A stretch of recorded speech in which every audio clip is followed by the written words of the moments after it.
ça va être ma future console. Enfin, je crois. C'est un peu compliqué quand même. Hein. C'est un peu compliqué de se motiver à acheter une console. C'est ça qui est incroyable, quoi. Il faut se motiver pour acheter une console. Logiquement, on devrait être automatiquement hypé par cette console, tu vois. Mais là, il faut se motiver. Bon. Alors tu me diras, oui, évidemment, les ventes sont incroyables, les précommandes sont incroyables. Bon, il y a un peu de marketing là-dedans quand même aussi, hein, tu sais. Quand la Fnac dit attention, il y aura peut-être des ruptures de stock, c'est très marketing, c'est venez acheter nos consoles chez nous. Et je crois que les consoles sont au prix fort à la Fnac, contrairement à Leclerc et Amazon, et eux ils sont toujours en stock. Voilà, le Amazon où beaucoup de personnes, beaucoup de personnes qui vivent dans les pays européens aux alentours, qui eux ont le prix fort, et ils commandent aussi beaucoup sur Amazon. Il faudrait vraiment que le pack sans Mario Kart qui est sur Amazon tout du moins, qui ne revient pas régulièrement tous les jours, tout ça. Mais sinon, bon.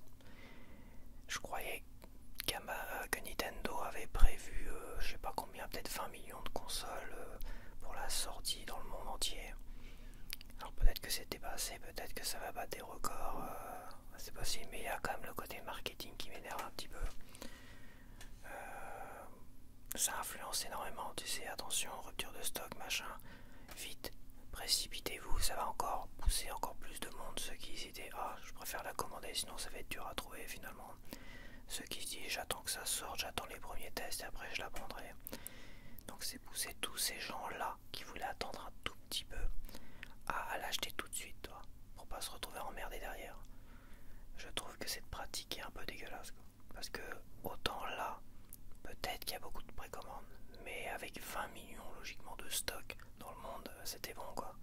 Surtout qu'il y a beaucoup de gens qui hésitent beaucoup, qui sont déçus, et qui, voilà, c'est vrai que c'est un peu cher, c'est un gros billet. Bon, après, le prix, est-ce que c'était moins cher avant, tout ça, j'en vois beaucoup faire des calculs, inflation et compagnie. En fait, moi j'ai fait un calcul simple. Tu vas comprendre tout de suite. Dans les années 90, par rapport à la Mega Drive, parce que je me rappelle des prix de la Mega Drive. Dans les années 90, le SMIC, j'ai regardé, était début 90, était à 5500 francs le SMIC. Et la Mega Drive neuve en boîte, avec 2 manettes et un jeu physique Altered Best, en l'occurrence, c'était 2000 francs. Donc 2000 francs par rapport à 5500 francs, c'est un peu plus d'un tiers du SMIC. Aujourd'hui, la Nintendo Switch 2 avec 2 manettes de Joy-Con et le jeu physique Mario Kart 8, ça m'a coûté 508 €. Et le SMIC qui doit être dans les 1400. C'est ça, 1400 €. Ça veut dire qu'aujourd'hui, la Switch 2 fait un tiers, un peu plus d'un tiers du SMIC. Comme à l'époque de la Mega Drive. Donc à ce niveau-là, c'est pareil, c'est pas plus cher, c'est pas moins cher. Alors la Nintendo, c'était un peu plus cher, machin. Moi, je fais avec les prix dont je me rappelle. Après, la grosse différence, et là, tu vas voir, ça va faire toute la différence, c'est qu'à l'époque, l'alimentation était beaucoup moins chère. L'électricité, ça valait que dalle. L'eau, ça valait que dalle. L'essence, ça valait que dalle. Le pain, ça valait que dalle. Pour ceux qui fumaient, ça valait que dalle, parce que j'achetais les clopes à ma mère, donc je peux t'assurer que ça valait que dalle. Les caddies de course, tu vois, ils sont faits pour être remplis, tout ça. Les jeunes générations doivent se demander mais comment ça se fait qu'on a fait des caddies qui n'étaient pas adaptés finalement aux courses, parce que maintenant on a que des fonds de caddie, tu vois, et t'en as pour 100 €, 200 € avec des fonds de caddie, hein. Et bah à l'époque tu pouvais remplir tes caddies entièrement, ce qui veut dire, et pour pas trop cher, je veux dire, ça coûtait rien à l'époque, donc le coût de la vie est différent.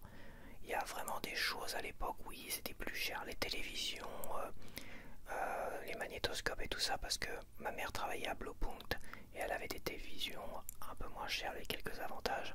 Donc elle travaillait à l'usine et tout ça. À l'époque, on fabriquait nos télévisions, on fabriquait nos magnétoscopes, donc ça coûtait plus cher. C'était du luxe d'avoir une grosse et belle télé, c'était du luxe d'avoir un beau magnétoscope. Je pense qu'années 80 c'était encore vraiment du luxe, hein. Donc oui, il y a des choses qui étaient très très chères à l'époque. Mais bon, t'achetais une télé, ça durait 10 ans, 15 ans, 20 ans. Hein. C'est ça le truc, hein. Il fallait voir si c'était de la bonne qualité. Aujourd'hui, c'est vrai que tout le marché des télévisions, des magnétoscopes, c'est beaucoup moins cher aujourd'hui, c'est beaucoup plus accessible. C'est vraiment le seul truc qui est beaucoup plus avantageux aujourd'hui.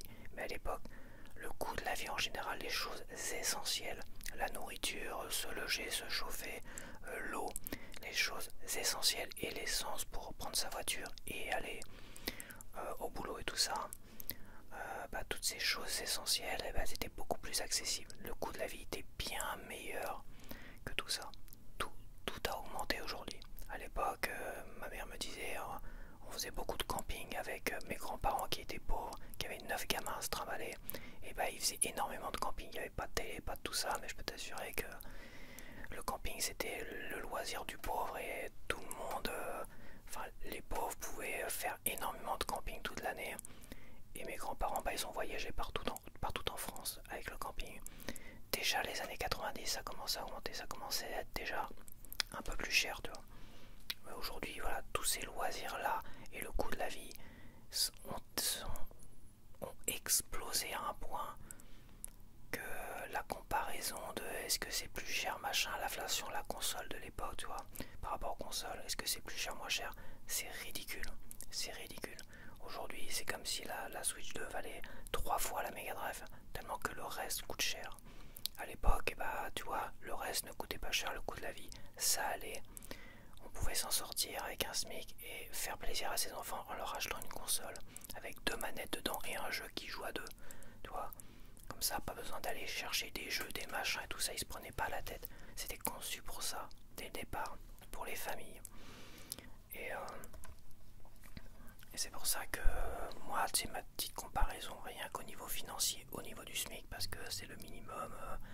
Voilà, c'est pas le vrai minimum aujourd'hui, parce qu'il y a les animateurs et tout ça, c'est au niveau des conventions, machin, donc ils touchent encore. Ils peuvent toucher des salaires au ras des pâquerettes, hein. Mais bon, voilà, le SMIC c'est le minimum, voilà, c'est le salaire minimum. Donc j'ai pris le salaire minimum parce que pour moi c'était le salaire moyen.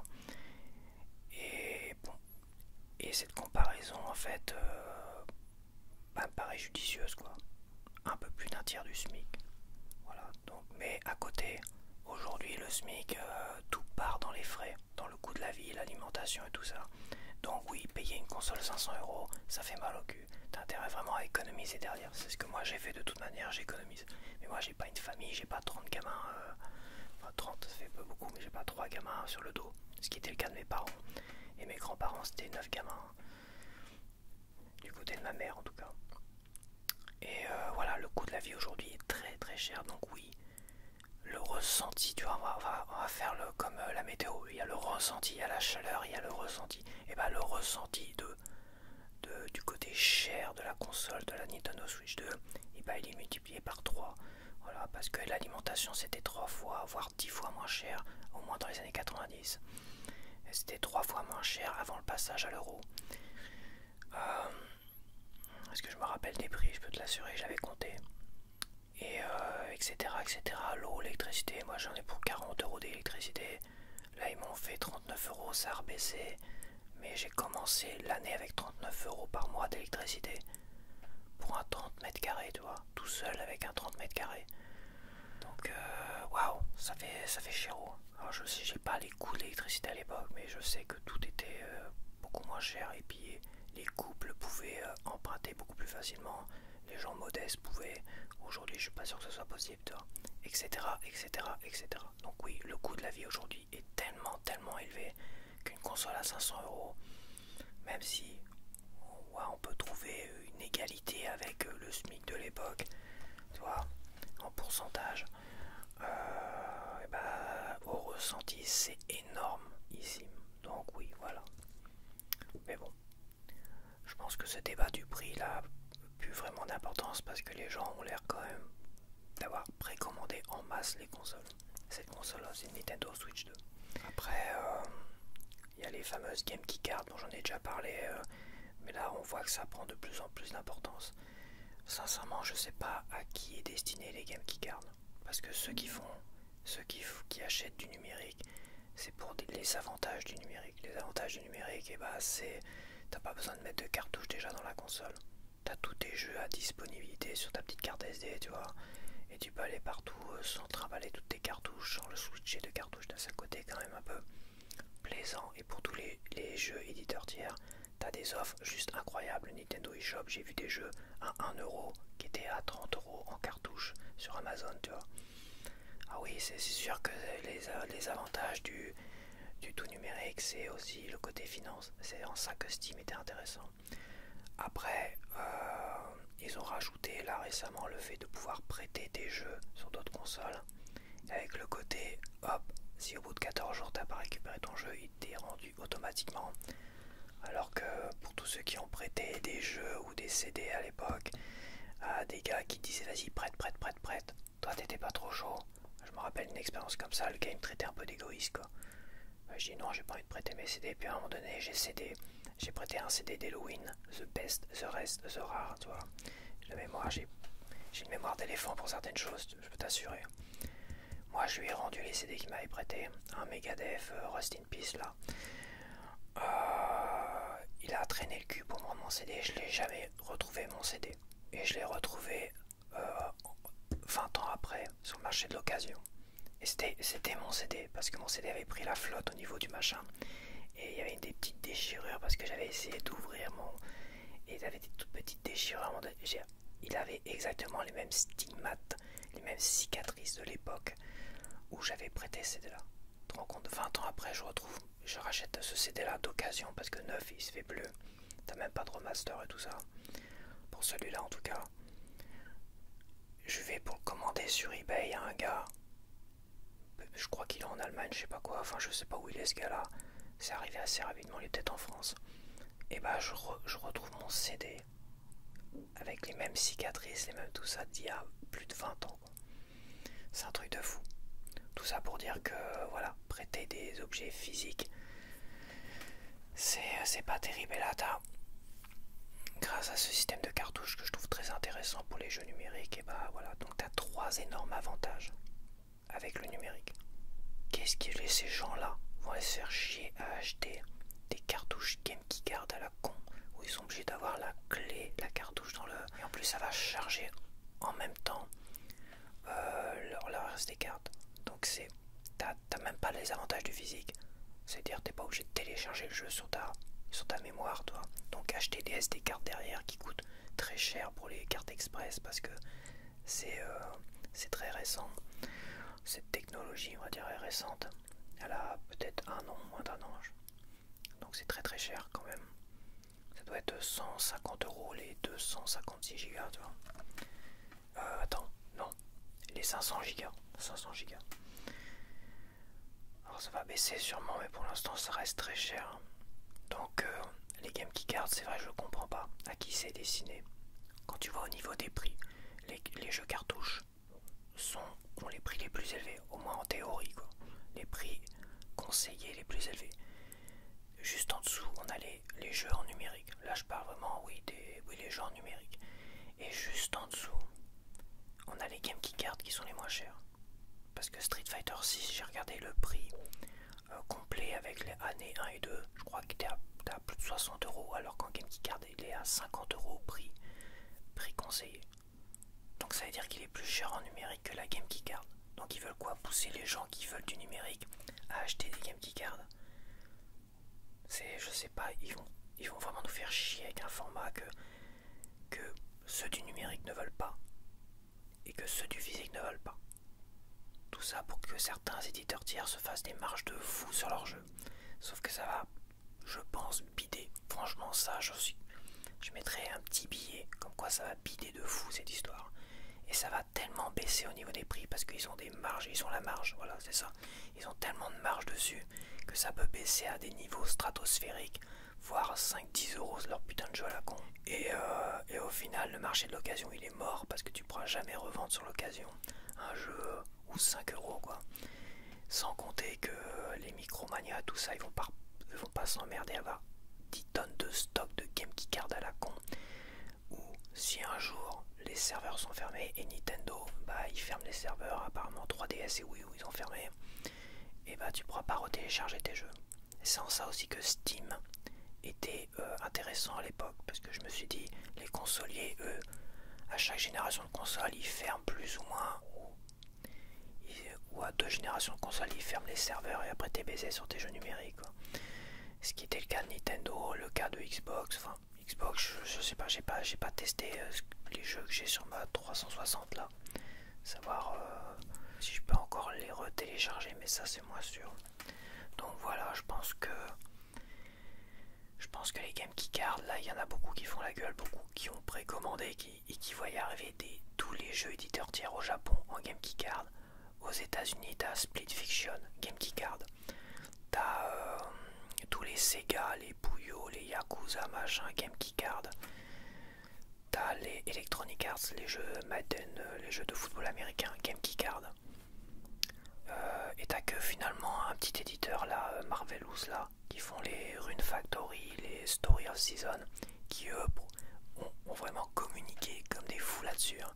Je vois sur Twitter, sur X là, ils mettent vous inquiétez pas, nous aux États-Unis, ça sera des cartouches pleines.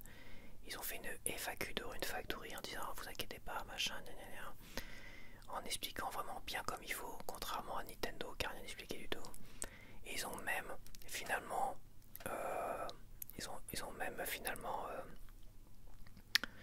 ont même finalement parlé de la compatibilité de la cartouche Switch 2, la cartouche rouge Switch 2 au niveau de Rune Factory, que tu pouvais mettre dans la Switch 1 et la Switch 2, et tu auras le jeu avec amélioration d'un côté et sans amélioration de l'autre. Et ça c'était surprenant, comme quoi Nintendo il communique pas du tout.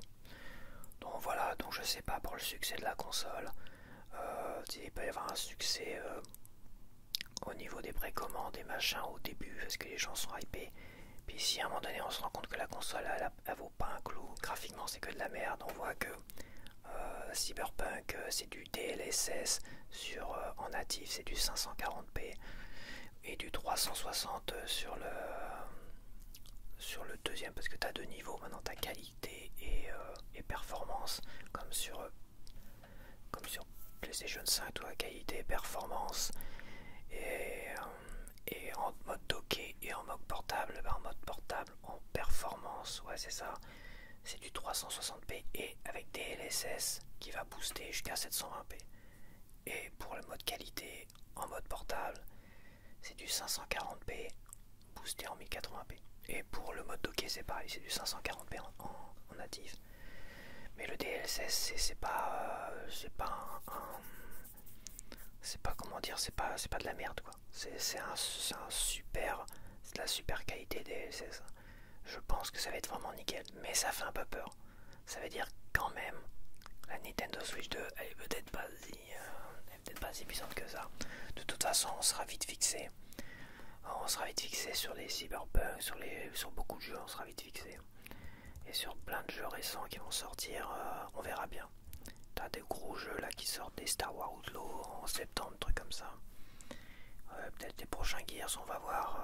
Je sais pas si Xbox va sortir Forza Horizon 5, tu vois. Ou des jeux comme ça, on va voir. Mais c'est vrai que de toute façon, moi je m'étais un peu emballé parce que au départ je voulais la Switch 2 pour jouer à tout le catalogue de jeux Switch 1. Bon, je me suis acheté une petite light pour patienter, tu vois, et je me suis dit, je m'étais dit au départ, c'était pour les jeux Nintendo, les jeux exclusifs Nintendo, voilà. Sauf qu'à un moment donné, c'est vrai qu'au début de l'année, je me dis, ah, ça serait bien si j'avais Gears of War, ça serait bien si j'avais Halo, ça serait bien, machin, Elden Ring. J'ai commencé finalement à être trop exigeant sur la Switch 2. Et finalement, quand je vois que de toute façon, peut-être qu'elle serait pas aussi puissante que je l'aurais espéré, peut-être que cette histoire, enfin c'est sûr, cette histoire de Game Keycard c'est vraiment la misère totale. Pour moi c'est comme du presque tout numérique, sauf heureusement les jeux Nintendo. Et en fait maintenant j'en suis à, je prends la Switch 2 pour ces jeux là, j'ai encore beaucoup de jeux à acheter sur la Switch 1 et pour les futurs jeux Nintendo et éventuellement des éditeurs qui feront l'effort de voilà. Mais les Game Keycard non, moi je les achèterai pas, il y en a beaucoup qui ont l'air de dire que non. Mais comme il y en a beaucoup qui ont l'air de dire qu'ils n'allaient pas acheter la Switch 2, ça se trouve ils finiront par craquer, acheter les Game Keycard. Et finalement, ils vont alimenter ces Game Keycard à la con. Et on finira là avec la Switch 2, avec même les jeux Nintendo en Game Keycard. Et la Switch 3, s'il y a une Switch 3, et bah ça sera sûrement tout numérique. Quoi. Donc bon. Mais moi, si c'est pour rester sur numérique, ça sera sur Steam. Voilà, ça sera sur Steam parce que Steam, d'une, Cette plateforme, elle est presque éternelle. Je pense que c'est la plateforme sur PC et elle sera pas fermée à chaque génération de console. Non, ça fait déjà, je sais pas, presque 15 ou plus de 15 ans. Moi, je suis sur Steam et je peux t'assurer que voilà, c'est une plateforme qui était contrairement à la plateforme Origins d'Electronic Arts hein, où ils m'ont perdu mes jeux en fait. J'ai perdu Mass Effect 3, Dead Space 3, Titanfall et quelques merdouillettes. Heureusement que j'ai pas trop investi sur des jeux sur la plateforme Origins. Ils ont foiré. Donc voilà, Steam. Si à un moment donné on est dans tout numérique, ça sera Steam. Et aussi Steam, c'est le multijoueur gratuit. Voilà, donc et vous voulez faire que du tout numérique, et ben j'achète plus vos consoles. Moi je vais sur Steam. Terminé sur Steam, on a les exclus Xbox, PlayStation. On n'a pas les exclus Nintendo et on les aura sûrement jamais. C'est pour ça que voilà, je garde ma Switch 2, ma précommande de Switch 2. Je garde même ma Switch première du nom, ma petite collector Hyrule Edition. Et puis voilà, c'est vrai que c'est triste de voir autant de gens tristes quand ils ont vu, parce que là ça fait déjà 2-3 jours qu'on voit tous les boîtiers popper comme ça, les boîtiers en précommande popper des jeux Switch. Et tu vois au Japon c'est une hécatombe, à part Cyberpunk je crois, tous les éditeurs tiers, c'est des Game Keycard. Aux États-Unis c'est quasiment pareil, ils sont en train de pleurer leur mère. T'as des éditeurs comme Marvelous qui sont en train de les rassurer, ne vous inquiétez pas, nos 3 jeux là qui sont prévus, donc on a Rune Factory, Story of Seasons et le jeu de mecha là, je sais plus comment il s'appelle. Vous inquiétez pas, ces jeux-là sont bien totalement sur la cartouche, vous inquiétez pas, ils sont en train d'essayer de rassurer comme des fous. Ça c'est bien, c'est un éditeur qui rassure, qui est pas là pour... Mais par contre tous les autres, hein, Sega, Konami, Capcom, ils sont en train de... Et Electronic Arts aussi, ils sont en train de cracher à la gueule de leurs fans, de ceux qui sont fans de Yakuza par exemple, ils sont en train de leur cracher à la gueule. Il y en a, ils sont écœurés comme c'est pas possible. C'est un crachat, les Game Gear, c'est un crachat dans la gueule. Tout ce que je leur souhaite à ces éditeurs-là, c'est un retour de bâton qui va leur faire très très mal. Que leur putain de jeu à la con, la Game Gear, ça soit bradé à 2-3 euros dans les Stockomanie, tout ça, parce que personne ne les aura achetés. Et là, ils vont vite revenir la queue entre les jambes. 1 an, 2 ans après, avec des jeux physiques complets, tout ça, en disant bien attention, c'est complet, hein, c'est bon, vous pouvez les acheter maintenant. Ça m'énerve, rien que de savoir que dans 1 an ils vont venir quémander à tous les joueurs qui sont détournés de leur jeu éditeur tiers. Parce qu'il faut pas se leurrer, hein. Si on achète une Nintendo Switch 2, c'est pour les jeux Nintendo, avant tout, pour les exclusifs Nintendo. Les éditeurs tiers, autant acheter une PS5, enfin plutôt autant rester sur Steam, investir dans un bon PC, puis basta, tu vois. Donc oui, peut-être que là, il y a beaucoup de précommandes. Après, est-ce que ça veut dire que... Est-ce que ça garantit un succès sur le long terme? Je suis pas sûr. Je le parierais pas. Parce que la console me semble pas aussi puissante qu'espérée, même pour beaucoup de monde. Quand même, on a un écran 120 Hz. Je suis pas sûr qu'il y a beaucoup de jeux en 120 Hz qui vont tourner sur le mode portable. Hein. Et pour l'instant, il n'y en a aucun à part peut-être Metroid Prime 4 en 720p. Donc ça veut dire que tu profiteras pas pleinement de Metroid Prime 4 en 1080p et 120 Hz sur le mode portable. Donc voilà, c'est quand même, je suis en train de me poser la question, mais un super écran 120 Hz, mais c'est quoi les jeux qui vont tourner dessus plein pot?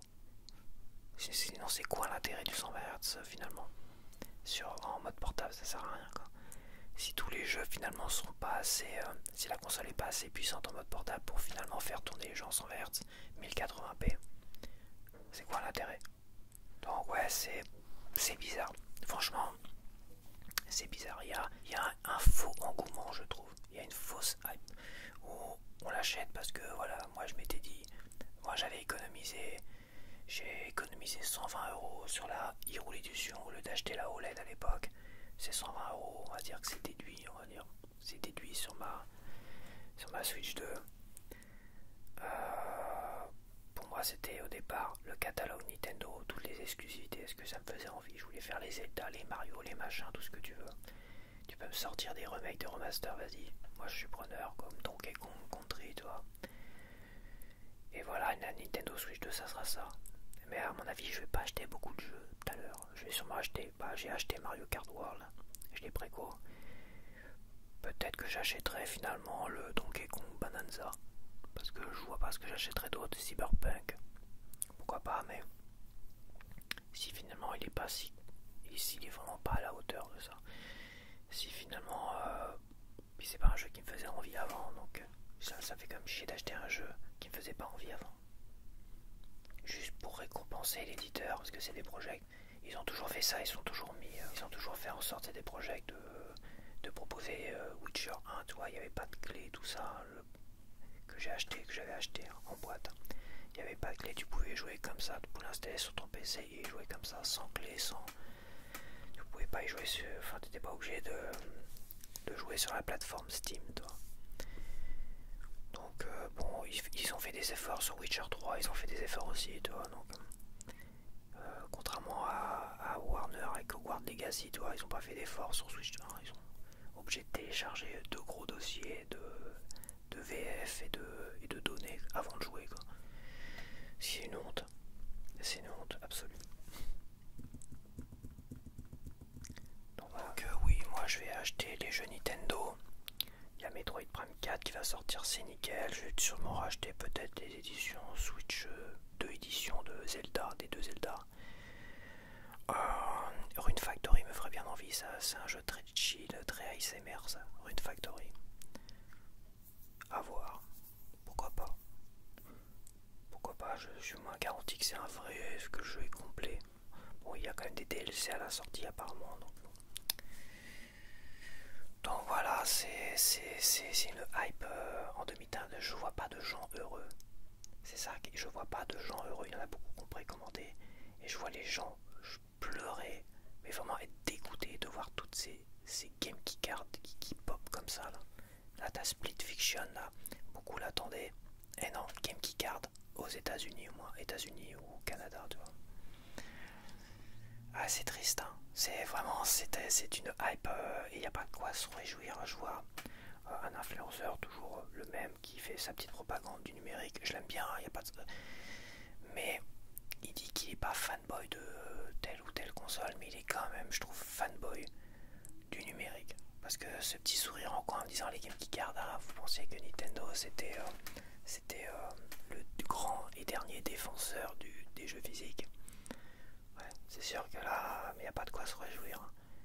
Pas de quoi se réjouir qu'il y a quand même des gens qui sont tristes et qui précommandent une console. Ils sont pas plus enthousiasmés que ça. Ils sont tristes et ils ont peur limite de l'avenir avec cette console-là. C'est très effrayant. Ils ont peur de dire oh, j'espère que ce jeu sera bien complet sur la cartouche et soit pas une game card. Tu te rends compte du malaise. Moi, ça m'écoeure pour eux. Moi, c'est bon, j'ai fixé mes limites, tu vois. Ma limite, c'est les jeux Nintendo, point barre, catalogue, Switch 1, point barre, éventuellement Gears of War, mais autant acheter Gears sur Steam. J'aurai le multijoueur gratuit sur Steam. Donc voilà. Et après le multijoueur sur Nintendo, tout dépendra de Mario Kart. Si j'accroche énormément au multijoueur de Mario Kart, bah, je me prendrai un petit multijoueur sur Nintendo eShop. Pour l'instant, il est pas trop cher. Il est à 20€ sur Amazon, donc par an, donc c'est plutôt pas mal. Mais attention que Nintendo augmente pas le online.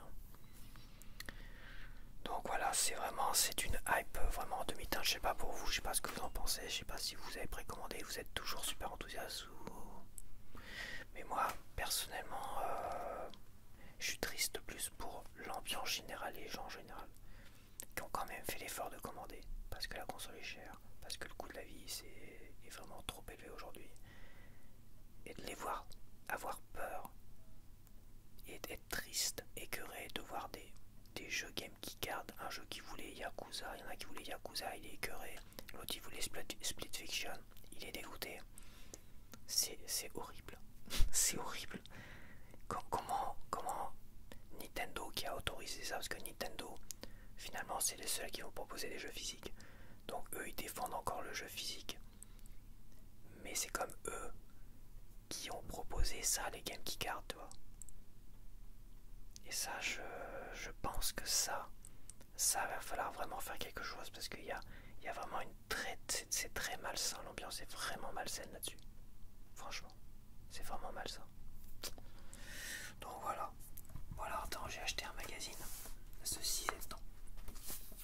J'ai acheté ça parce que j'ai vu Mario, et puis voilà, en patientant,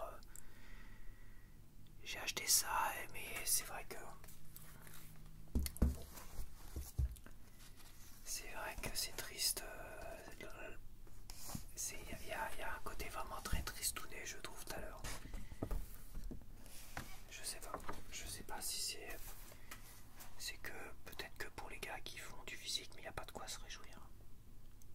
Tu vois ce que je veux dire? Il n'y a pas de quoi se réjouir parce que si finalement les gens sont tristes et écœurés, ils achètent pas de jeu, bah certains éditeurs vont peut-être se détourner de la Switch, ou peut-être que la Switch n'aura pas autant de succès parce que vendre beaucoup de consoles, mais si tu vends pas de jeux derrière ou très peu de jeux, que des jeux Nintendo, bah je suis désolé mais la console elle va pas faire long feu.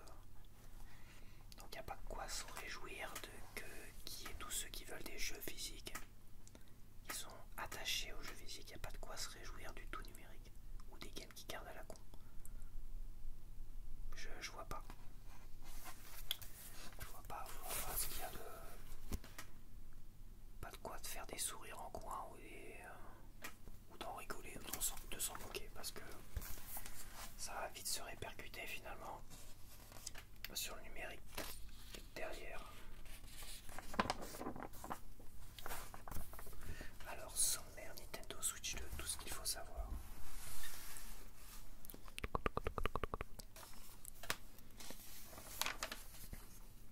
Marathon, donc Bungie, on est loin des Halo. Hein. Pour moi Bungie c'était surtout Halo et depuis qu'ils ont abandonné la licence Halo, je trouve que ils m'ont perdu en même temps. Parce que j'ai jamais été Destiny, tout ça, des trucs comme ça m'a jamais hypé. Le RPG sous toutes ses formes. Tactique stratégique. C'est quoi ce jeu là? Il a l'air bien. La photo 4 c'est quoi? Fuga Melody of Steel. Ah oui non je connais pas du tout. Ah ça sort sur Switch. Est-ce que ça sort ou est-ce que c'est... Non c'est la tendance RPG. Attends je te montre.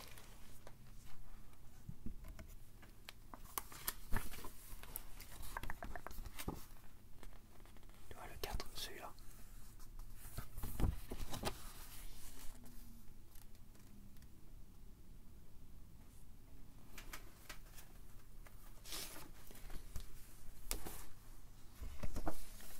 Je connaissais pas du tout. À voir comment ça se joue. Ubi c'est fini. Ubi c'est fini. Rachat par rachat, l'arrivée concertée. Oh, je lis pas parce que je vais pas lire devant vous. Je tourne les pages, hein, je regarde ce qu'il y a. T'as l'actualité. Ah, il parle de Shenmue, tiens. Et le jeu vidéo le plus influent d'histoire est Shenmue. Ah, c'est en tout cas le résultat d'un sondage réalisé par l'édition 2025 des BAFTA Game Awards qui place le titre culte de Yu Suzuki sorti en 1999 sur Dreamcast devant Doom 2ème, Super Mario Bros 3ème, Minecraft 6ème, Tetris 11ème, Tomb Raider 12ème, World of Warcraft 15ème ou encore GTA 3 19ème. Une belle reconnaissance pour un jeu qui, s'il n'a pas connu le succès attendu à l'époque, était sur bien des plans en avance sur son temps. Shenmue, wow, Shenmue ça a été le jeu le plus beau pendant des années. Franchement. Le premier surtout parce que le deuxième il y avait un downgrade et qui me dérange toujours autant quand je passe du 1 au 2. Ok. L'agenda. Ok. Ah, God of War, il y a des collecteurs de God of War apparemment. L'actu DLC mise à jour. Ouais, non, il faut maintenant des... Ça fait longtemps que j'ai pas acheté un bouquin de jeux vidéo. Je crois que les derniers bouquins de jeux vidéo que j'ai achetés c'était vraiment dans les années 90 quand j'étais ado. J'ai pas dû en acheter depuis. Hein. Et là, l'actu des DLC mise à jour. C'est vrai qu'à l'époque c'était des jeux finis.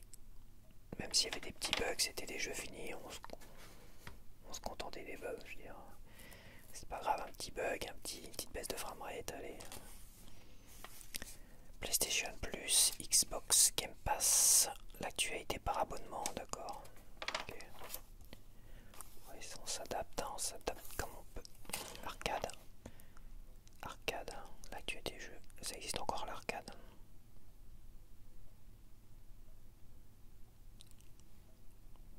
Ah non, c'est Apple, d'accord. C'est Apple qui fait des jeux d'arcade, ok.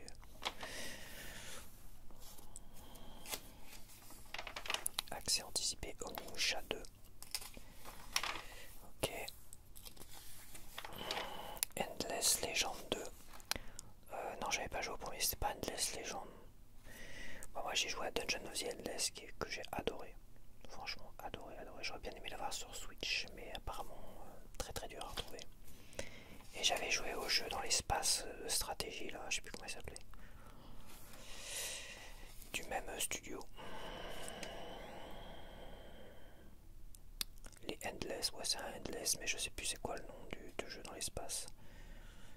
C'est Endless quelque chose.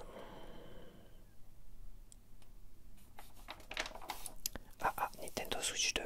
Tout ce qu'il faut savoir, prise en main, patati patata.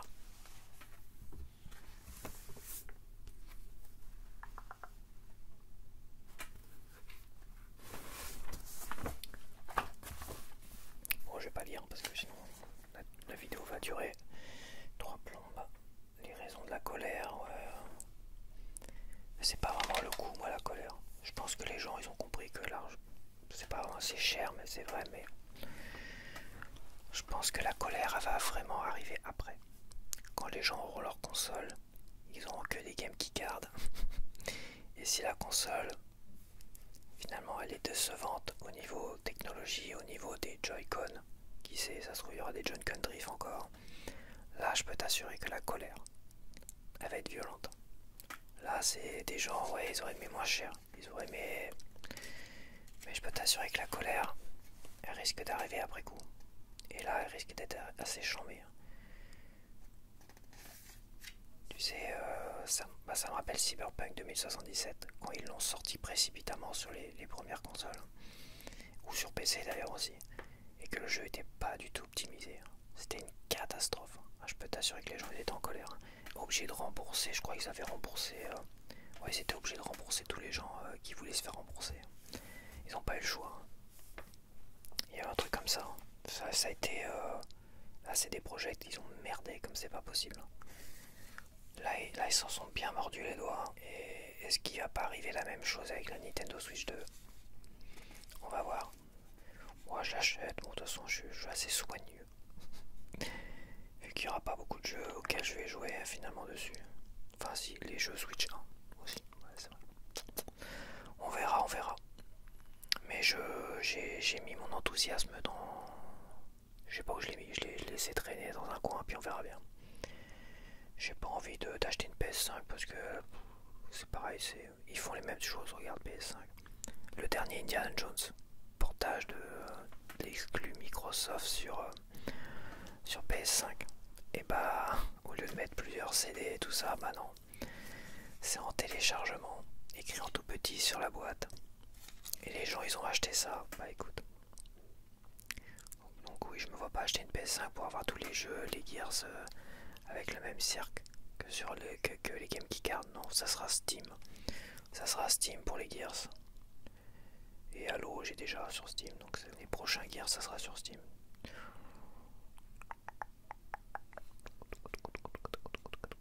Et les jeux exclusifs, les Last of Us, Returnal, tout ça de PlayStation, ça sera sur Steam, parce qu'ils sont sur Steam. D'ailleurs, j'avais acheté Horizon. Forbidden Horizon, non, c'est ça, non, Horizon Dawn, je sais pas quoi. 12 € je l'ai acheté. Exclu PlayStation, 12 €. Et Steam, tu vois, Steam finalement ça reste une valeur sûre, même si voilà quoi. C'est la seule valeur sûre du numérique auquel je peux me fier. Mais pas aux consoliers là, pas à Nintendo. Eux ils fermeront les serveurs. Ils pourraient garder exactement le même serveur, le faire évoluer, et que les gens puissent continuer à télécharger leurs DLC, leurs jeux sur 3DS, Wii U, tout ce que tu veux. Ils pourraient, tu vois. Ils pourraient, mais bon. Voilà, voilà.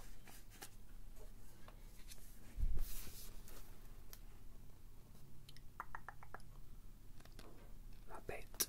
Je sais pas si c'est la taille réelle. Non, ça doit pas être la taille réelle. Non, sinon elle est plus elle serait trop mouse posto. Le line-up de lancement. Je Switch Online. Ah oui, c'est vrai qu'il y a le truc GameCube. Les GameCube. Portage, Split Fiction, Game Keycard. En France, ça sera sûrement Game Keycard. Cyberpunk 2077, Ultimate Edition, tatati. Là, c'est une édition pleine cartouche, on va dire. Street Fighter 6, Sayers 1 et 2, Fighter Edition, Game Keycard, Sid Meier's Civilization, 7, 5, 6, 7, oui. Nintendo Switch 2 édition. Alors les Nintendo Switch 2 édition, logiquement c'est des cartouches pleines. C'est pas des Game Keycard, mais ça, comme c'est un éditeur tiers, c'est pas, je l'ai pas vu encore. J'ai pas vu la boîte, non je peux pas dire. Hogwarts Legacy, j'ai pas vu la boîte. Donc voilà, il n'y a pas de, mise à jour gratuite ou de mise à jour payante avec la première édition sur Switch 1. Yakuza 0 Director Cuts, c'est Game Keycard. Et apparemment il va peut-être pas sortir en France en Game Keycard, il va sortir directement en numérique. A voir. Fortnite, Fortnite c'est un jeu gratos sur en téléchargement. Deltarune, je sais pas ce que c'est, chapitre 1 et 4. Ah oui, c'était le truc la con là. Le pixel machin, je sais même pas ce que c'est cette histoire, j'ai pas compris ce que c'était ça. Hitman World Assassination, ça c'est en Game Keycard aux États-Unis, j'ai vu la boîte américaine. Kunitsugami Path of the Goddess, je sais pas du tout. Rune Factory Guardian of Azuma, ça sortira en pleine cartouche en édition Switch 2, en Nintendo Switch 2 édition. Nobunaga Ambition, je sais pas ce que c'est. Arcade Archive de Ridge Racer, ça on a essayé total numérique ça. Mario Kart, Metroid Prime. Où est-ce qu'ils ont été testés les jeux? Je lirai ça tranquillement après. Mario Kart World, Metroid Prime 4, Bonanza, Super Mario Party, Trax X-Drive. Ils parlent de Kirby Air Rider, mais ils n'ont pas testé ça. C'est pas possible. Parce qu'il n'y a rien qui a été montré. Hyrule Warrior, les chroniques du saut. C'est peut-être qu'il me plairait bien celui-là. Je trouve que graphiquement il ressemble beaucoup. Il ressemble au Breath of the Wild et Tears of the Kingdom.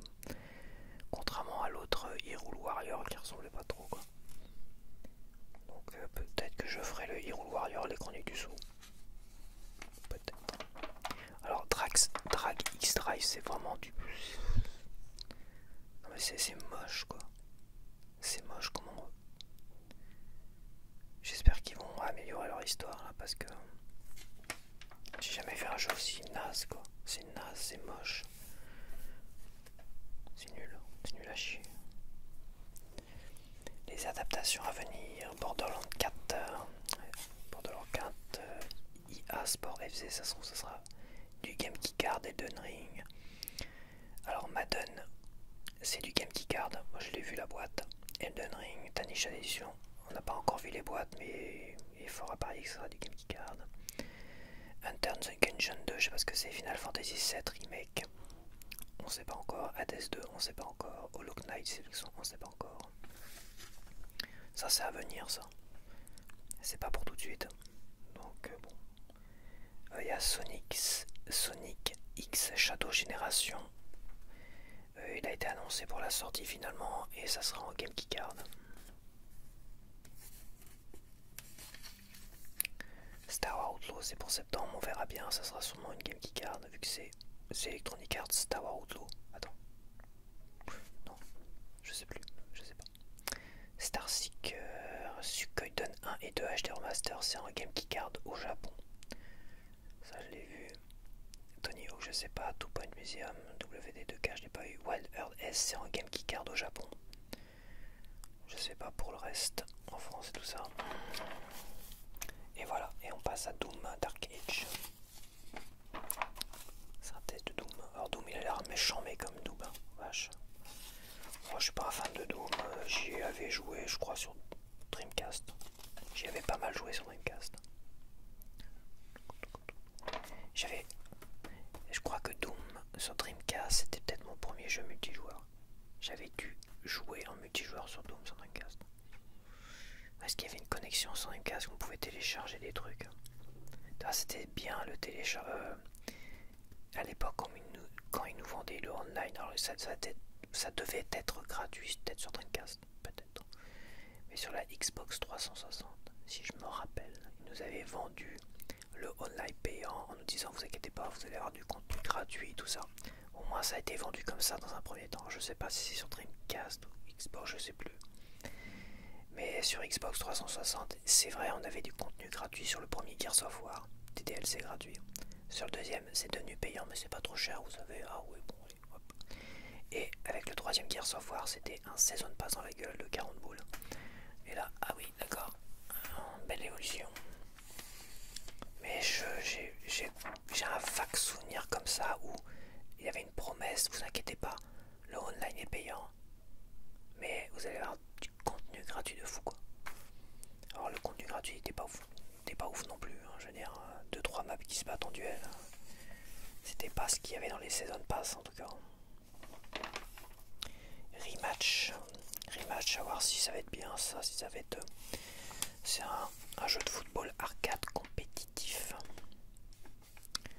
Mais d'après les tests de ceux qui l'ont testé là, d'après ceux qui l'ont testé là, il a l'air un peu chiant quand même.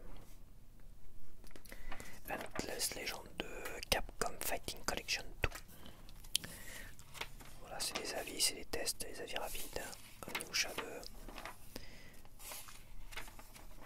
Minute. C'est quoi ça, Zelda? Omake Books présente. Attends, je vais te le montrer parce que ça reste quand même Nintendo. Là, on est sur la Switch donc. Je sais pas ce que c'est.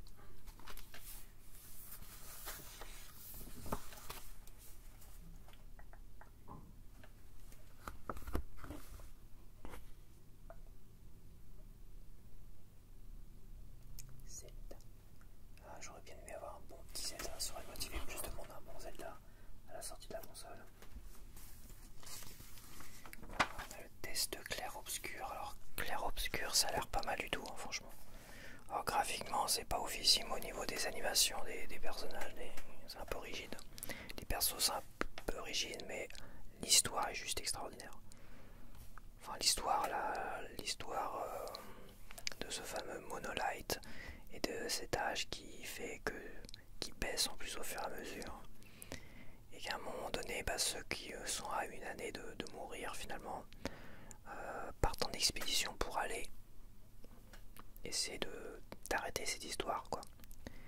Et voilà, j'ai pas regardé plus, j'ai regardé vraiment que le tout début des tests et tout ça pour pas me spoiler, mais j'aimerais bien qu'ils sortent sur Switch 2 en Game Keycard sur Switch 2. Ça serait dommage. Ça serait dommage en Game Keycard, ça. Autant l'acheter en numérique, hein, tu sais. Clair obscur. Non mais il sort sur PC, de toute façon il n'est pas prévu sur Switch. Je l'achèterai sur PC pendant les soldes. Fidèle à moi-même. À 10 boules. À 15 boules. Allez, 20 boules tout au plus. 20 boules parce qu'il me fait envie. Je mettrai pas plus de 20 boules. Il sort à 50 boules. Ok. Il doit être à 50 boules. Enfin, c'est marqué 50 boules, mais j'imagine peut-être que sur PC il est moins cher. Peut-être à 40 boules. Je mettrais pas 20 boules. Oh, je mettrais 15 boules. Faut pas déconner. Jouabilité rythmée, subtile et captivant. Les combats impliquent une lecture millimétrée des animations et un incroyable sens du timing. graphisme est d'une beauté rare, l'univers projette des héros fragiles et son bestiaire torturé dans les environnements totalement irréels. Au graphisme, j'aurais mis un peu moins quand même. Graphisme, c'est très rigide, hein. Les fleurs, les machins, c'est très rigide quand même. C'est après oui, t'as le cara design, enfin le comment on dit, la patte artistique là. C'est joli, mais quand même, je trouve que c'est un peu bon. J'aurais pas mis 4 étoiles en graphisme. Bande son servie par une bande son magistrale et un doublage français maîtrisé. L'ambiance est proprement bouleversante du début à la fin. Un doublage français maîtrisé. Bah, encore heureux si c'est un jeu français que les doubleurs maîtrisent. Hein. Enfin, voilà quoi. Non. Je critique, mais ça va. Durée de vie. Les à côté tardifs auraient mérité d'être mieux développés pour nous motiver à nous éloigner de la trame principale. 18/20. Sujet d'émerveillement constant, clair-obscur fait voler en éclats les codes vieillissants du tour par tour pour offrir des joutes incroyablement prenantes. Du grand art pour ceux qui désespéraient de voir le genre de se réinventer. C'est vrai que j'aime bien moi ce genre de RPG aventure là. C'est pas mal. On a Blue Prince, qui a pas l'air mal aussi, Blue Prince, mais il sort pas sur Switch 2. Alors il devrait sortir en Game Key Card sur Switch 2. Blue Prince, ça a pas l'air mal aussi. Ouais, à 10 boules, j'achèterai à 10 boules. Là. Pas plus de 10 boules. Il a 30 boules. Il a 30 boules, j'achèterai à 10 boules assez rapidement, je pense. Verdict 18/20. Source of Midnight. Lui, il ne sort que sur Game Pass. Il sort pas sur Steam, celui-là. Ah si, il sort sur PC. Il sort sur PC à 40 boules. Il est moins cher sur PC déjà. 9 et 5 € moins cher sur Xbox. Et il est gratuit sur le Game Pass, évidemment. Bionic Bay, Fatal Fury, City of the Wolves. Ouais. 60 €. Oh, putain, ils se font pas chier. Hein.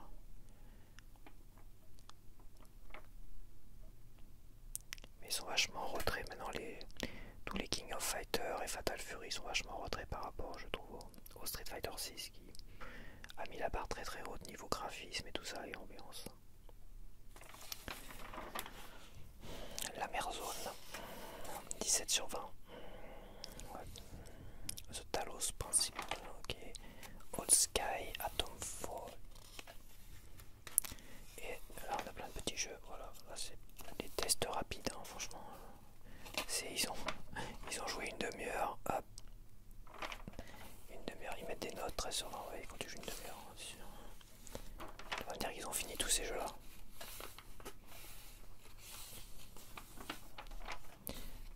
Et dans le rétro avril 2005, Psychonaut sur Xbox, c'était naze, c'était déjà naze à l'époque. Ok, ça c'est bon. Ah là, j'adore l'image de fin. Ouais, je te montre l'image de fin, puis on va arrêter la vidéo.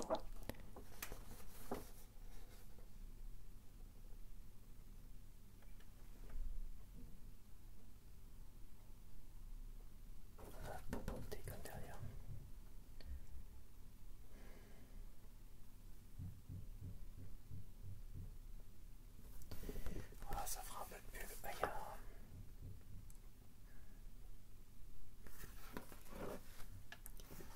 Il y a des jeux de l'autre côté. Donc voilà pour une petite vidéo de blabla autour du jeu vidéo. Je vais voir si je vais te faire un petit gameplay derrière. Ce serait bien de te mettre un petit gameplay derrière, ça fait longtemps quand même.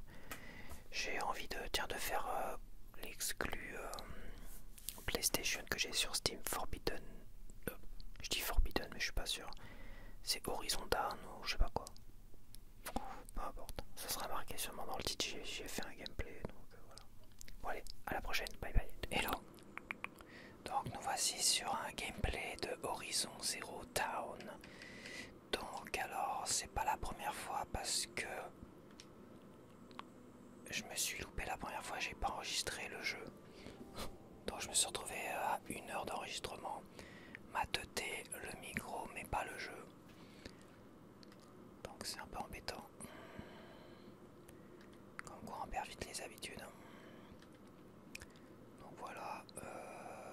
s'il n'y avait pas moyen de mettre, d'avoir un compteur de FPS, mais il n'y en a pas apparemment.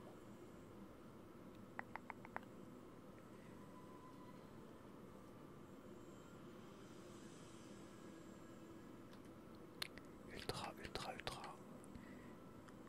Même les ombres sont ultra. J'ai tout à fond. Voilà, anti-crénelage, j'ai mis le plus élevé, qualité ultime. Donc j'ai vraiment tout à fond au niveau de... Et je suis en 1080p. Voilà. Bon bah je recommence. Voilà, voilà, quand il faut recommencer, hein, il faut recommencer les amis. C'est un peu embêtant, j'avais dit plein de choses intéressantes en plus. Plein de choses fantastiques.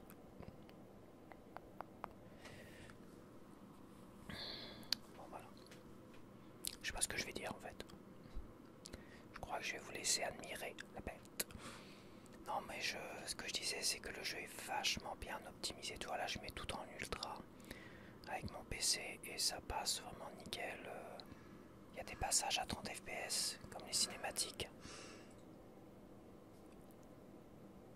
Et il y a des passages à 60. Enfin il me semble qu'ils sont à 60.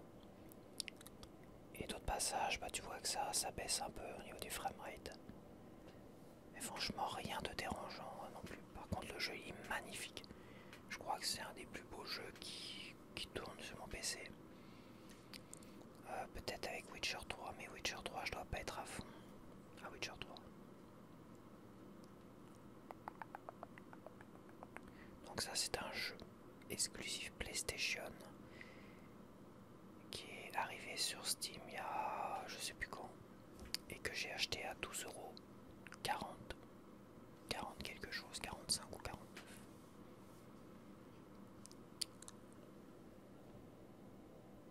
Alors j'essaie de mettre un peu de son mais pas trop non plus.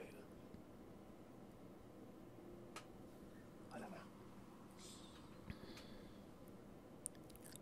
Donc c'est une découverte parce que je refais le par rapport au début, donc ça sera une découverte pour toi si tu connais pas le jeu. Donc c'est vraiment le début pendant 1 heure quoi. Bon moi ça commence à faire la deuxième fois là d'affilée parce que voilà. Trop bête hein, franchement tu te rends compte au bout d'1 heure que j'enregistre pas la vidéo du jeu. Ah, j'essaye de bien mesurer le son. Donc voilà, donc on joue une petite gamine qui est une paria dans son village parce qu'elle a pas de mère, peut-être pas de parents. Je suis pas sûr que le gars qui s'occupe d'elle soit son père. Je pense pas que ce soit son père. Donc c'est une paria apparemment parce qu'elle a pas de parents. Bon.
Bon, j'accélère un peu évidemment. J'essaie de.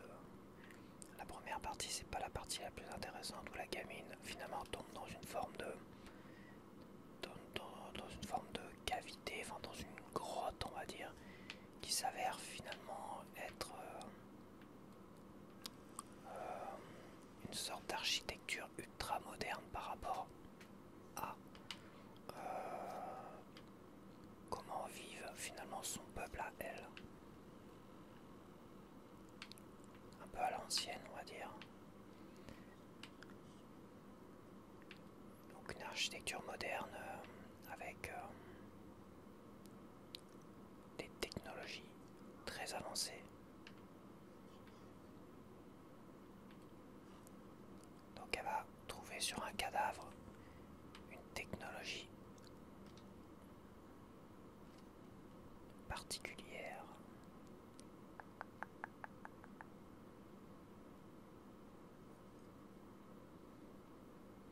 Évidemment, elle récupère un truc sur un cadavre, elle va faire un geste tout à fait naturel que tout le monde ferait. C'est de se coller le truc sur la tronche. C'est tout à fait naturel. Moi je l'aurais un peu désinfecté avant quand même.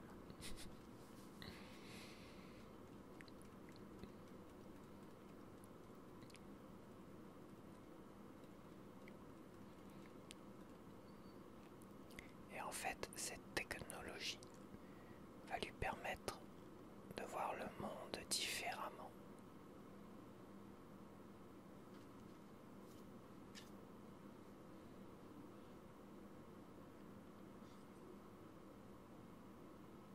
Alors j'en vérifie encore si tout enregistre bien.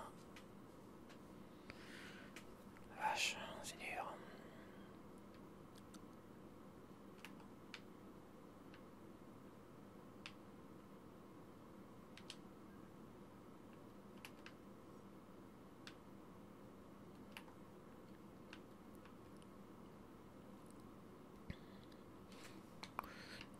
Bon, je sais ce qu'il faut faire, donc je sais pas.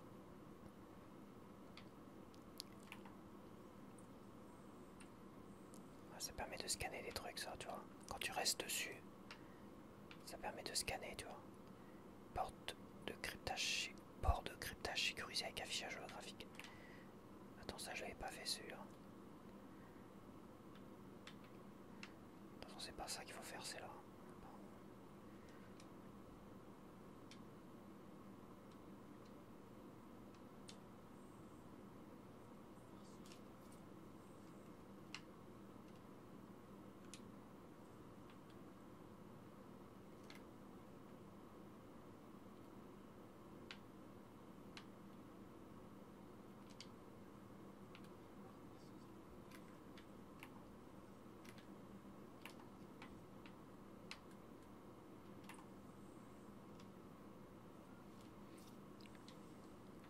Donc voilà, la technologie lui donne un avantage, vu que le monde est peuplé de créatures de métal robotique.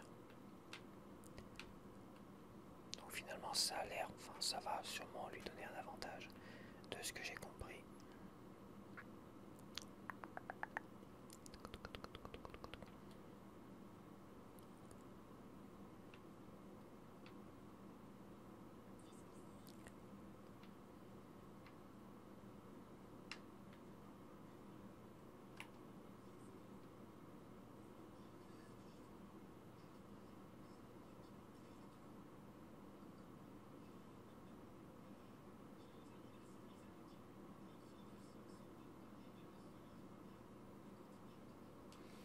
Peut-être mettre un poil plus fort.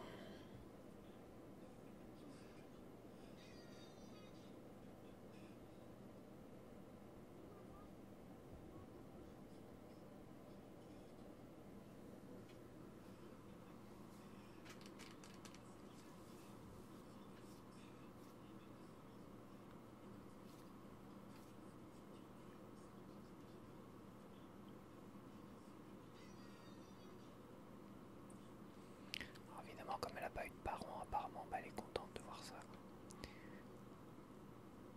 Une petite gamine qui s'appelle Aloy, c'est ça, Aloy. Le gars qui l'élève s'appelle Rost. Vous allez le voir après, évidemment. Je vous spoil un peu parce que je vous explique hein, le peu que j'ai compris pour l'instant. Enfin, tout ce que j'ai compris jusqu'à présent. Comme ça, on gagne un peu de temps.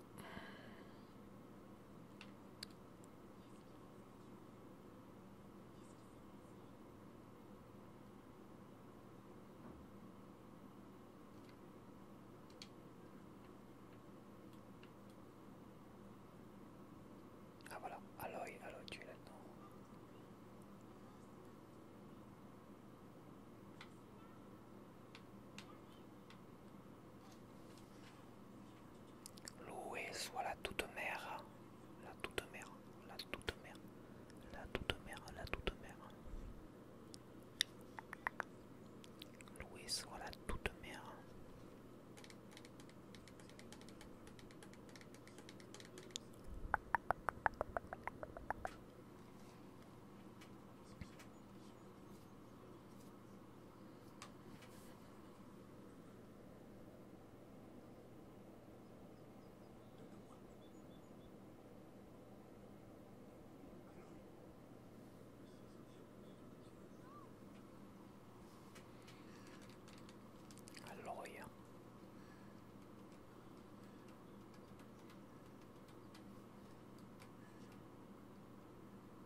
ce passage il est en peut-être en 30 fps.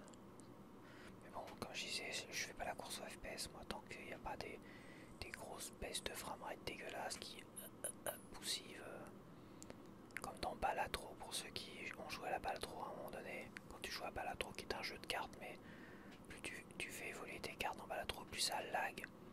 C'est juste insupportable sur la fin. Quand tu vas trop loin, ça lag de trop.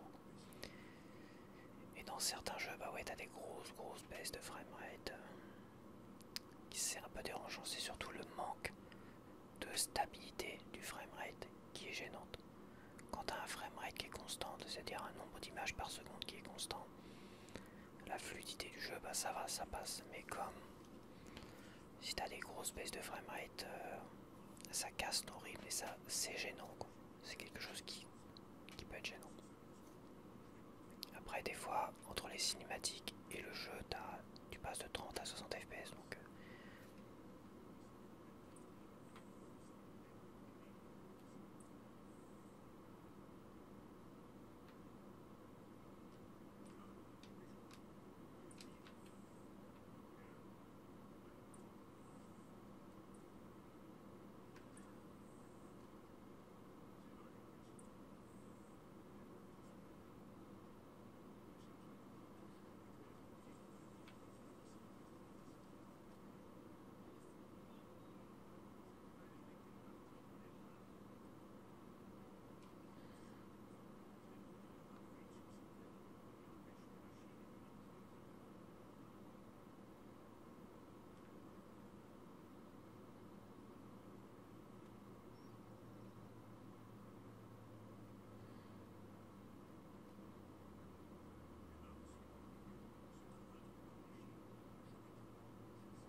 c'est des vélociraptors en forme de... C'est des robots vélociraptors.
particules, toi, toutes les petites... ouais, oui, tu le verras parce que de toute façon ça va être enregistré via le PC quoi. Ah, toutes les petites particules, c'est tous les pollens, les trucs comme ça du jeu. Magnifique les rayons de soleil et tout. Ouais, c'est super joli quoi. Ouais, ce jeu est super bien optimisé quand je vois Hogwarts Legacy à côté où c'est soit tu joues tout en lot ou soit bah faut que tu aies une configuration très récente pour pouvoir tourner le jeu dans de meilleures conditions quoi. Faire tourner le jeu dans de meilleures conditions. Donc c'est vrai que celui-là ils l'ont optimisé aux petits oignons quoi. Je mets tout en ultra et c'est bon, merci, au revoir.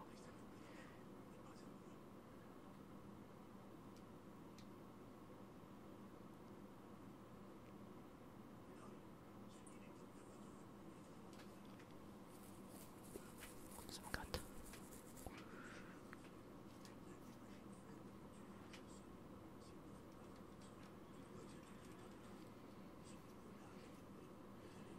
Mais c'est vrai que quand je vois ce jeu-là et comment je peux le faire tourner, ça me rassure en me disant que voilà. Mais bon, tout ça, il faudrait vraiment que...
Ouais, faudrait que les éditeurs fassent tous autant d'efforts.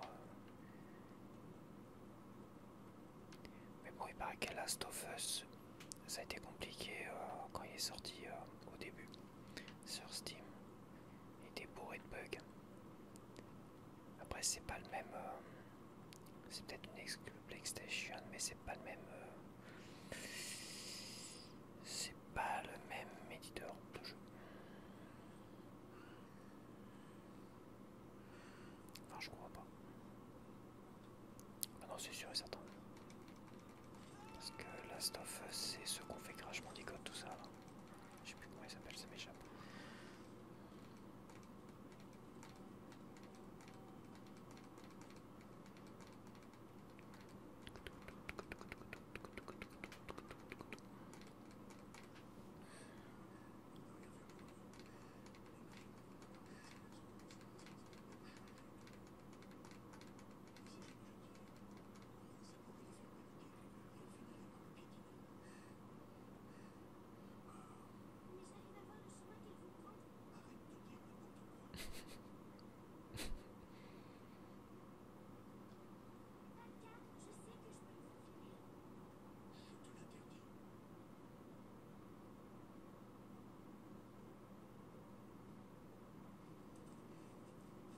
Quelle tête de mule. Il est pas très courageux lui, hein, finalement.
vas-y toi, comme ta joueuse, je te pète ta tronche.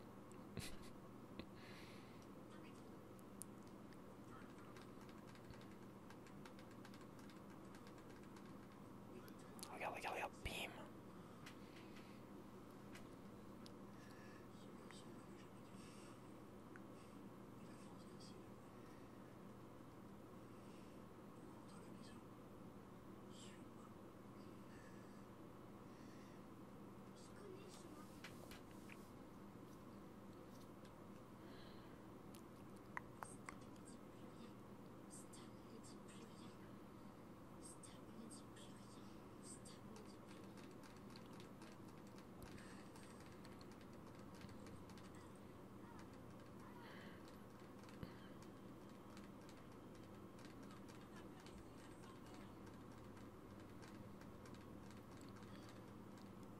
Donc là, tac, là on a des choix. Un peu comme dans Fable, sauf que dans Fable tu évolues soit en méchant, soit en gentil. En gros, plus tes choix, plus tu choisis des trucs, tout dépend des choix que tu fais. Et là, je sais pas si dans ce jeu-là, ça a quelques incidents sur ton évolution ou l'évolution de ton personnage. Donc soit je lui vise la tête, soit je lâche la pierre. Viser la pierre qui tient en main. Donc viser la tête de base, c'est tu as le point. Donc faire preuve de colère. Lâcher la pierre, c'est le cœur. Donc tu fais preuve de finalement... je pense que tu évolues en quelqu'un de gentil. Et viser la pierre qui tient en main, c'est entre les deux. Tu fais preuve d'intelligence, tu te laisses pas faire. Sauf que c'est que moi je lui vise la tronche. Quoique je vais changer un peu. La première fois j'ai pris viser la tête.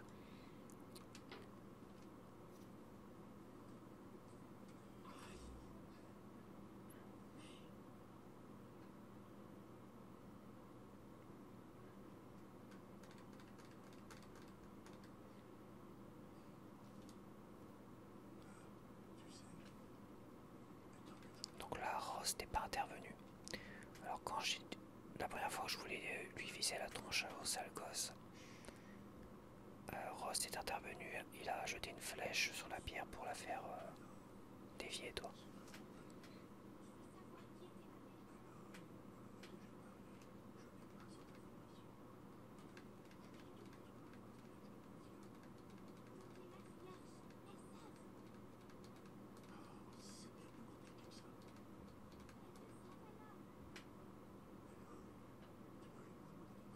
Des parias, des parias, des parias, des parias.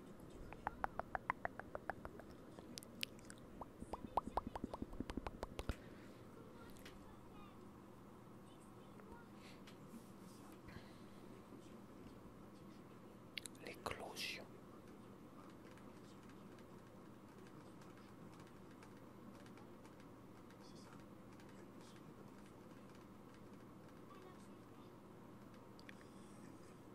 Il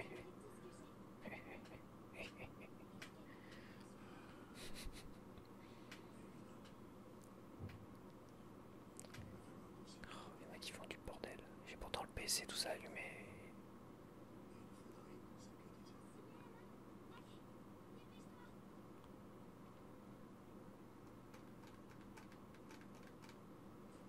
Donc là je vais m'entraîner.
cacher le blindage des machines avec RB. Essayer sur les mannequins d'entraînement.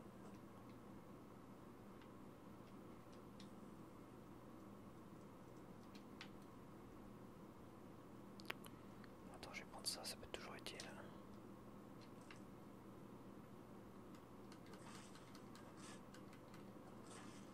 Allez, on va trouver Rost.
les attaquer.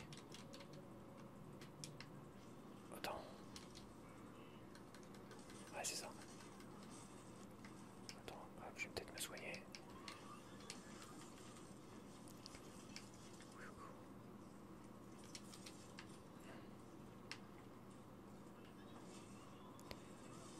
Ouais, je sens que là, je vais mourir.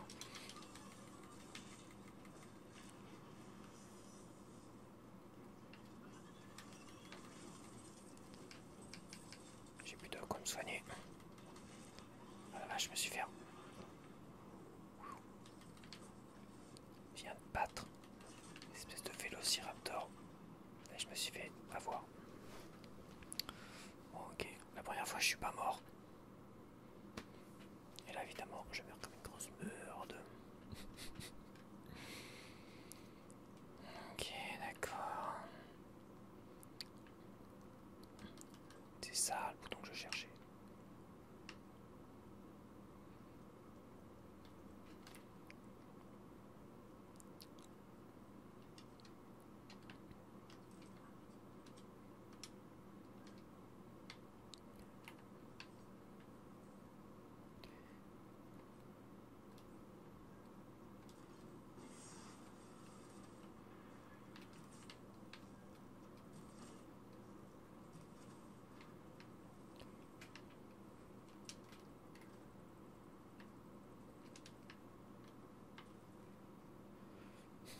Le trouillard. C'est que ils n'ont pas de point faible.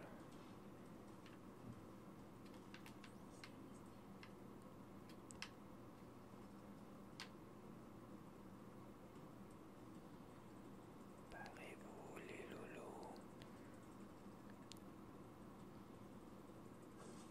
Oups, c'est pas ce que je voulais faire. Attends, faudrait que j'essaie de... C'est bon, il se barre.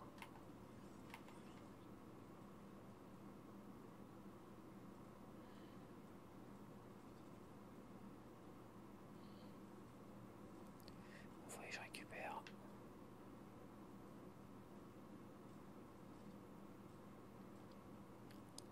Faudrait que je récupère mon truc là. Il est là-bas. Bon, je pense que je vais les flinguer parce que j'ai...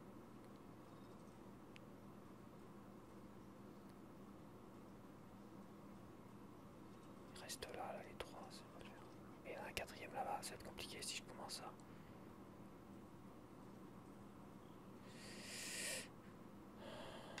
Attends, je vais essayer.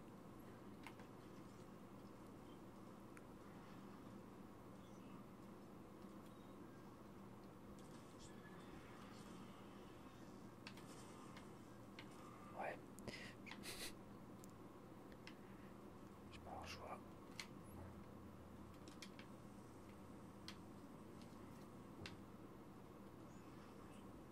Attends, il y a aussi les pierres, je suis bête.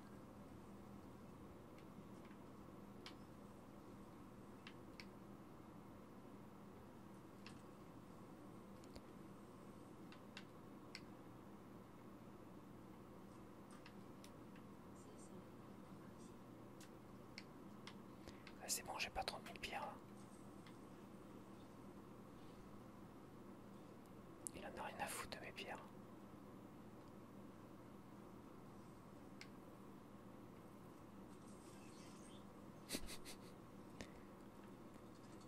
Comment je le tue en une fois?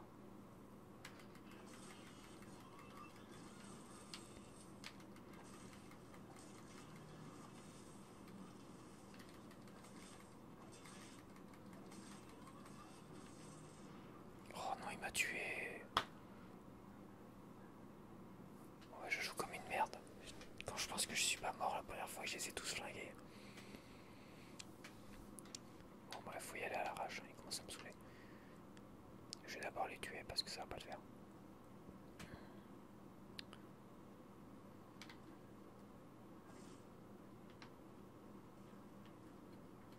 Viens par là, toi. Hop.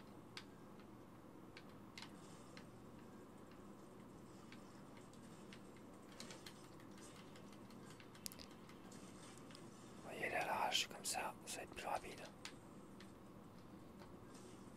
attends, c'est pas ce que je veux faire, merci. Headshot. Ah, on peut les headshot de fou. Ça le fait.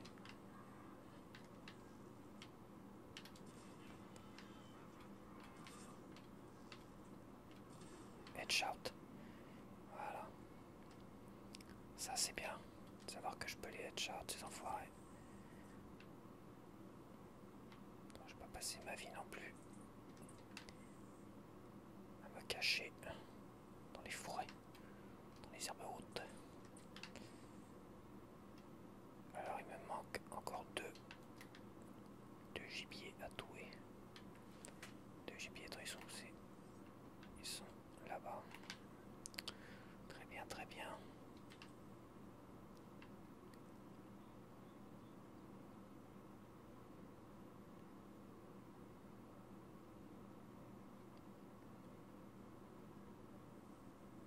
Oh mais dis donc. On va arrêter de me faire passer pour un nulos. Commence à bien faire. Hein.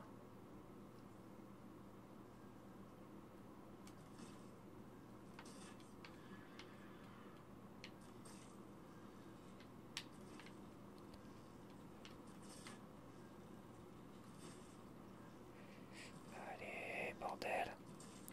J'ai du mal à le headshot cet enfoiré.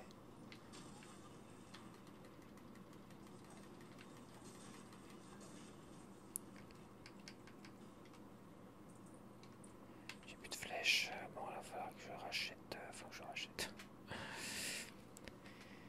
Que je retrouve des.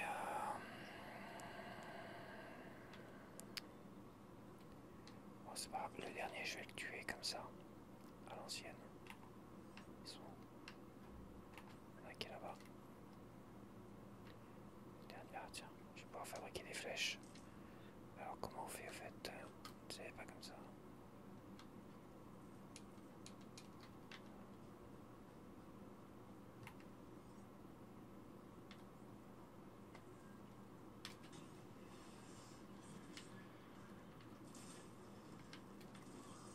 Oh l'enfoiré.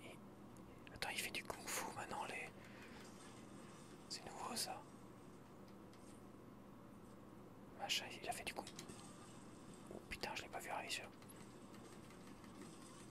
Oh putain. Je suis dégoûté, il m'a tué. Attends, ils font du kung fu les machins là. Ils font du kung fu, t'as vu, il m'a fait un retourner.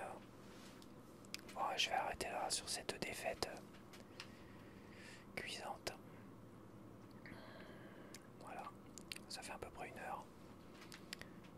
Donc ouais, le jeu est vraiment pas mal, il est vraiment joli quoi. Après ouais, faut s'y mettre. Est-ce qu'on aura des jeux aussi jolis sur Switch 2? Ça logiquement ce jeu est sorti sur PS4 mais comme c'est un remaster sur PC, est-ce que là on serait pas sur un jeu qualité PS5?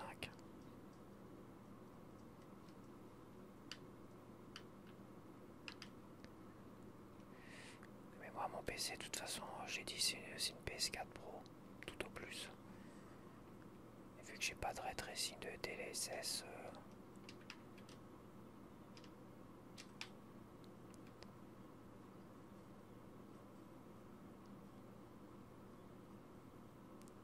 on verra de toute façon pour la Switch 2, on verra quand ça va sortir.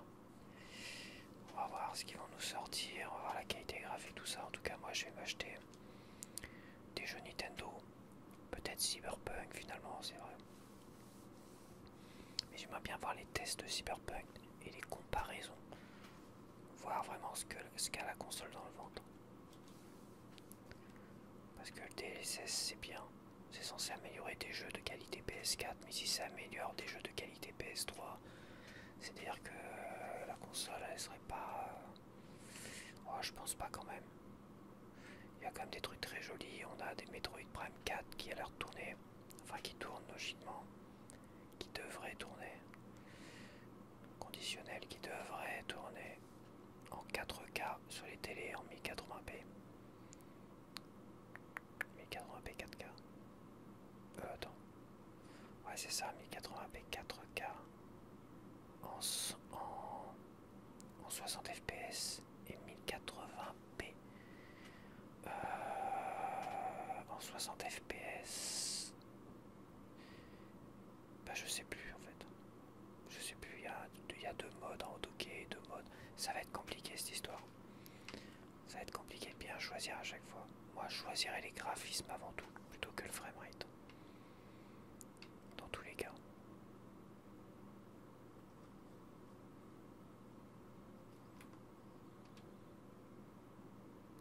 Ouais, dans tous les cas, je choisirais les graphismes.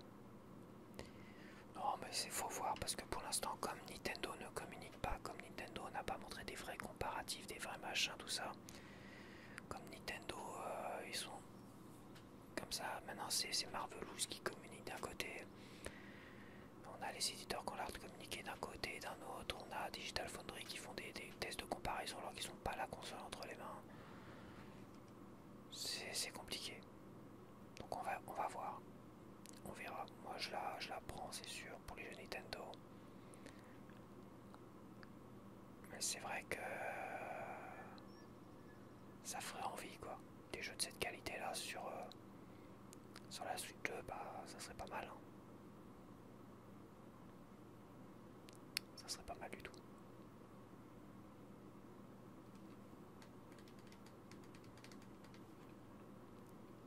Ça serait pas mal du tout.